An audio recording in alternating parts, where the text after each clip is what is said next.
कि we have been your part, अचानक से हमें इस तरह से पराया मत कर दो। छोटी सी जो कम्युनिटी है उसको आप इस तरह से उनके जीवन में एक जॉब का संकट मत तैयार करो। मिल बांट के को एग्जिस्ट कर सकते हैं MD faculties and MSc faculties, जो भेदभाव क्रिएट किया है इसको आप बंद करो। मेरा नाम डॉक्टर अयान कुमार दास है, मैं national MSc medical teachers association का जनरल सेक्रेटरी हूँ।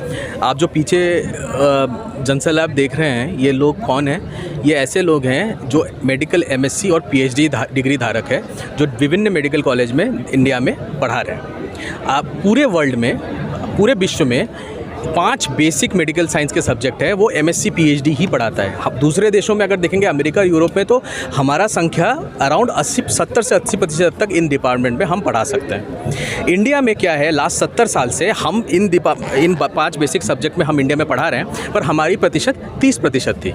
मतलब 4 डिपार्टमेंट में हम 30, अगर 10 लोग हैं तो 3 हमारे जैसे लोग हो सकते थे, और एक डिपार्टमेंट बायोकेमिस्ट्री जिसमें 50% तक हम हो सकते थे, और हम खुश थे। हमारी संख्या अराउंड 7 से 8 हज़ार है पूरे कंट्री में। हम अब निरंतर मेडिकल एजुकेशन में काम कर रहे हैं बेहतरी के लिए, इतने सालों से काम किया। कोविड जब आया, हम जी जान लगा कि हमने सबके साथ मिला के पूरा मेडिकल एजुकेशन सिस्टम के साथ हमने काम किया।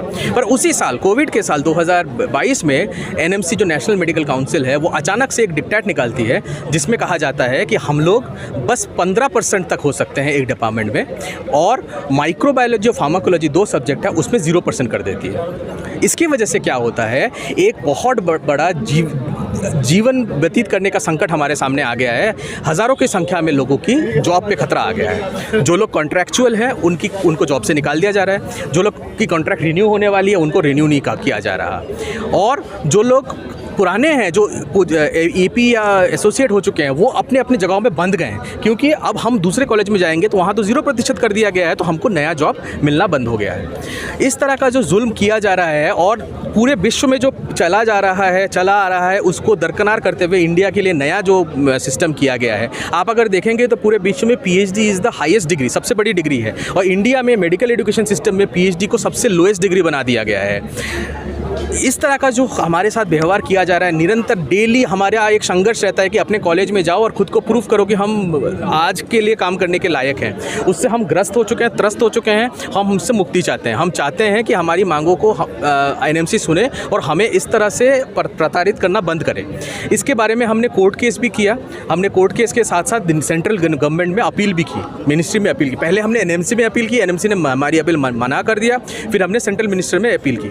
मिनिस्ट्री में श्री मनसुख जी मांडविया जब आए, हेल्थ मिनिस्टर बने, उन्होंने हमारे अपील को गंभीरता से लिया। उन्होंने गहन अध्ययन किया इस बारे में, उन्होंने सारे डाटा खंगाले, उन्होंने देखा कि हमारी ज़रूरत है भी कि नहीं, कितने जगहों पे टीचर की पोजीशन रिक्त जा रही है, और इन सब सारे कैलकुलेशन करने के बाद उन्होंने देखा कि हमारी मांग जायज़ है। तो उन्होंने एनएमसी को 1 नहीं 2 बार अपनी नोटिफिकेशन में बोला कि आप जो पुराना रूल था 30% और बायोकेमिस्ट्री में 50%, उसमें वापस जाओ।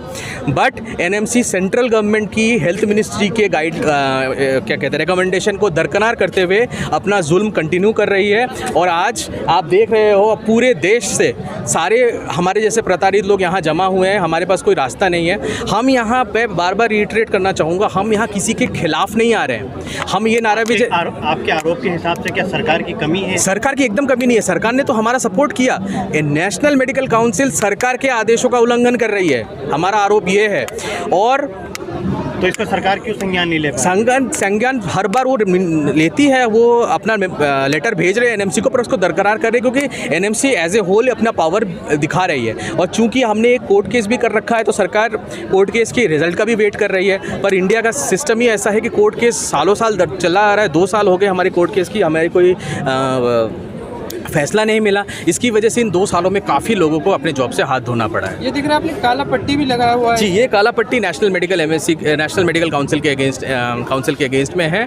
हम उनका विरोध कर रहे हैं इस मोमेंट पे। हम उनको कह रहे हैं कि हम भी आपके लोग हैं। इतने सालों से 70 साल से जो लोग आपके लोग हो, अचानक से आप बोल देना कि आप हमारे लोग नहीं हो, और हमें निकाल इस तरह से हमें दरकरार कर देना, ये आप नहीं कर सकते। लाखों करोड़ रुपए खर्च करना, उसके बाद वर्षों की मेहनत, और फिर इस तरह के अचानक से जो एकदम फैसले लेना, ये कहाँ तक जाएगा? एकदम मैं कहूँ ये बहुत ही नाजायज़ एक फैसला लिया गया है।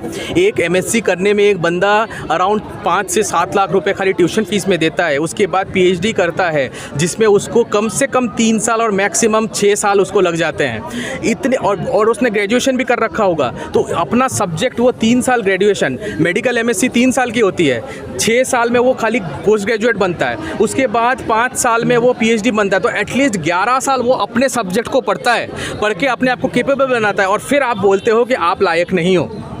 ये कहाँ का न्याय है? अगर मैं यूएस यूके कहीं भी पढ़ाने लायक हूँ, अगर मेरी डिग्री के होल्डर्स वहाँ लायक हैं, तो इंडिया क्यों अलग है? और जो पढ़ाते आ रहे हैं उनको आप क्यों तंग क्या है कि इंडियन जो डॉक्टर्स है विदेश में डिमांड अच्छी होती है और इंडिया में उसकी वैल्यू नहीं है। एकदम यही तो ब्रेन ड्रेन को, हमारे पॉलिसीज़ ऐसे हैं जो आप ब्रेन ड्रेन को बढ़ावा दे रहे हो, आप बाहर चले जा रहे हो। और एक बात बताइए, आज तक जो डॉक्टर्स निकले हैं पढ़ के, वो भी किसी ना किसी तरह हमारे जैसे, क्योंकि 70 साल से हमारे जैसे टीचर्स से ही पढ़ के निकले हैं, तो क्या वो अच्छे नहीं हैं? तो हमारे सीनियर्स ने अच्छा ही पढ़ाया होगा, तभी तो आप अच्छे बन के निकले हो। तो हम आपको बुरा तो नहीं कर रहे, हम ये कह रहे हैं कि बहुत नौकरियां हैं, आप हमें इस तरह से दरकिरार नहीं, आपका जो हक है वो मिलना, बस हमें हमारा हक चाहिए। अगर आपने धरना प्रदर्शन किया है और अगर नहीं आपकी सुनवाई होती है तो आगे क्या कदम होगा आपका? देखिए, हम तो होपफुल हैं कि हमारी प्रॉब्लम्स को जनरल पब्लिक एंड एनएमसी समझेगी, मिनिस्ट्री तो समझ ही रही है। हम अपने रिप्रेजेंटेशन मिनिस्ट्री में और देते रहेंगे, हम मिनिस्ट्री को और प्रेशर और रिक्वेस्ट करेंगे कि हमें। आपकी मुलाकात कभी हुई है हेल्थ मिनिस्टर से हमारी एक बार मुलाकात हुई है, जो राज्य हेल्थ मिनिस्ट्री से हमारी 1-2 बार मुलाकात हुई है। हमने बहुत बार लेटर लिख के उनको भेजा है और उन्होंने बहुत ग्रेशियसली जवाब भी दिया है। ये भी हम कहेंगे कि हेल्थ मिनिस्ट्री ने हमारी काफ़ी सपोर्ट की है। तो हम चाहते हैं कि जो सरकार समझ रही है वो बात एनएमसी भी समझे। हम अपना संघर्ष चालू रखेंगे। आप देख रहे हैं यहाँ पे लोगों में अब इनके पास कोई ऑप्शन नहीं है, ये इनको लड़ना ही पड़ेगा, तो हम लड़ने के लिए रेडी हैं। मरते दर तक हम डॉक्टर्स को भगवान का रूप कहा जाता है और वो खुद इस वक्त जो है इस तरीके से और विरोध प्रदर्शन जता रहे हैं, तो हम हेल्थ सुविधाएं कैसे कहें कि हम लोगों को मिल सकती है गवर्नमेंट के जरिए? देखिए, हम वो डॉक्टर हैं जो डॉक्टरेट्स हैं, जो एक्सिलरी ब्रांचेस जो हैं, जो पैराक्लिनिकल ब्रांचेस हैं, उनके साथ में हैं। तो हमारी तरह एक हेल्थ सिस्टम ना सर बस एक बंदे से नहीं बनता। एक हेल्थ सिस्टम में सबका रोल होता है। एक क्लिनिशियन का रोल होता है, एक लेबोरेटरी के डॉक्टर का भी रोल होता है, एक नर्स का भी रोल होता है, एक टेक्नीशियन का रोल होता है। हेल्थ सिस्टम पूरे सब बनता है। तो अगर किसी भी मोमेंट पे आप ये सोचो कि हम ही हम हैं और बाकी कोई नहीं रहेगा, वो आपके डाउनफॉल का कारण बनेगा, वो सिस्टम को बिगाड़ देगा। और जो एनएमसी के कुछ चुनिंदा ग्रुप है, जो मेनली मैं कहना चाहूँगा जो अंडर ग्रेजुएट बोर्ड है एनएमसी की, वो ये जुल्म ढा रही है और हम उनसे रिक्वेस्ट करते हैं कि वो इस जुल्म को बंद करें। अच्छा, जब देश में कोरोना था उस टाइम वैक्सीन में आपका क्या रोल रहा था? देखिए, वैक्सीन तो एक पर्टिकुलर एरिया में एक पर्टिकुलर लैब से बनते हैं। अगर आप पता करें कि उन लैब्स में वैक्सीन बनाने वाले कौन थे, तो मैं गारंटी के साथ कह सकता हूं उनमें भी आपको मिलेगा कि एटलीस्ट 50% एमएससी पीएचडीज थे, एमएससी पीएचडी साइंटिस्ट ही थे। और हमने ये जो टेस्टिंग कोरोना की होती है आरटीपीसीआर, ये पहले हर छोटे मोटे लैब में नहीं होता। आज आप देखो हर गली कुचे में हो रहा है, हर मेडिकल कॉलेज में मैंडेटरी है। और आप देखो कि उस लैब्स को एस्टैब्लिश करने में कितना रोल है, उनमें भी हमारा रोल है। हमने भी इक्वली पार्ट लिया उन लैब्स को बनाने में। हमने रात दिन मेहनत की, मैंने पर्सनली रात जाग के 6-7 महीने हमने सारे पेशेंट सर्विस दिए हैं। तो हमने मेहनत की है, हम उसका ढिंडोरा पीटना नहीं चाहते। बट जो सब कर रहे थे हम उसमें भी हम भी गमछा बांध के उतर गए थे काम करने के लिए। उम्मीद करते हैं कि बात आपकी सरकार तक पहुंचे। सरकार तक तो हम सरकार तक पहुंचे और मेनली एनएमसी हमारी बातों को समझे। सरकार हमारा सपोर्ट कर रही है, हम उसके लिए अगेन मैं शुक्रगुजार हूँ उनका। अभी आपका क्या संदेश है यहाँ से? हमारा यही संदेश है एनएमसी के लिए, नेशनल मेडिकल काउंसिल के लिए, कि we have been your part. अचानक से हमें इस तरह से पराया मत कर दो। हमारी इतनी बड़ी एक छोटी सी जो कम्युनिटी है उसको आप इस तरह से उनके जीवन में एक जॉब का संकट मत तैयार करो। अभी हमारी आपकी ज़रूरत है, हम मिल बांट के को एग्जिस्ट कर सकते हैं। MD faculties and MSc faculty बहुत सालों तक, आगे के कई दशकों तक हम एक साथ काम कर सकते हैं। ये डिस्क्रिमिनेशन जो आपने क्रिएट कर लिया, एक जो भेदभाव क्रिएट किया है, इसको आप बंद करो।